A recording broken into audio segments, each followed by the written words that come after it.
look at some of the stuff that they did this week, is a carryover from stuff they did a week ago, and you also go back to recent years in New England, a lot of the same stuff that we saw Tom Brady do in New England. So it's important that you're doing things that your players are comfortable doing, and I feel like we are inching that direction for the Tampa Bay Buccaneers, which I think is a good thing for how Brady plays, which ultimately is a good thing for that football team.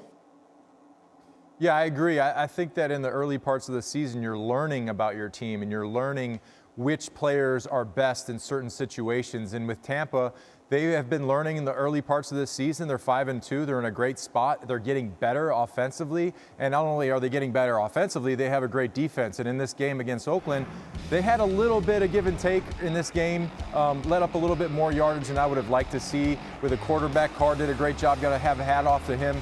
I think he played well. But the defense of Tampa is keeping them in this game. And when you pair that up with the offense, and that offense only getting better, this team is going to continue to grow and be better and put players in the right positions to make plays. So I look forward to Tampa being one of the best in the NFC and expect them to be better in 5 weeks than they are right now.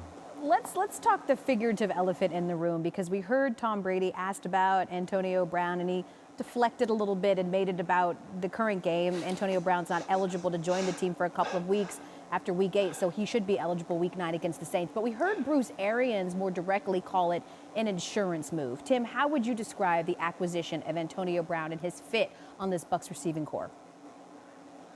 Well, I don't think it's an insurance move. In terms of the fit, I think it depends on, how Antonio, kind of behaves with the football team. You said Tom deflected a little bit, Al. Come on, you're being way too nice. He was asked about Antonio Brown, and he listed anybody that is eligible to go for a pass, out for a pass on his football team in return. I think it's an interesting thing. It appears that Tom Brady basically campaigned, lobbied, whatever it would be, for the Bucs to sign Antonio Brown because of a past relationship, because of a past working relationship, whatever it may be. In so doing, you have to think about how that affects the guys on your football team, especially the good wide receivers on your football team. All we've talked about is how good Chris Godwin is, how good Mike Evans can be, with Brady. How about those tight ends? And oh, by the way, Scotty Miller and that chemistry building like we saw today with Tom Brady. Well, when that guy then is campaigning to sign another wide receiver, no matter how good you think Antonio Brown can be, yeah, people have feelings.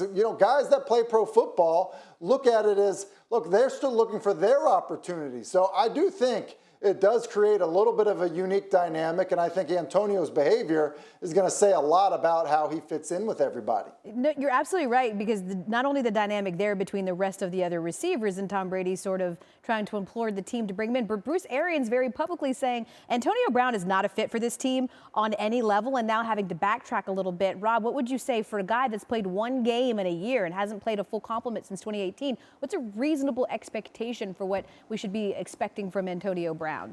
Well, I think we've all seen the highlights of Tom and AB playing in one game together, and the back shoulder and a couple receptions that he had in that game. You would anticipate that they would be able to link up pretty quickly. And Tom, look, Tom's a powerful guy. He must have went right in that head coaching office and started to lobby for AB. And I just think that the more the merrier on offense. And Tom, at this point in his career, he wants a lot of really good football players on his offense, and to bring in a guy like AB at such a low cost, he just wants another target to throw the ball to, and he got one. And in all fairness, they did also mention the fact that those fantastic receivers that Tim mentioned have all been hampered by injury as well. Thanks for watching ESPN on YouTube. For live streaming sports and premium content, subscribe to ESPN+.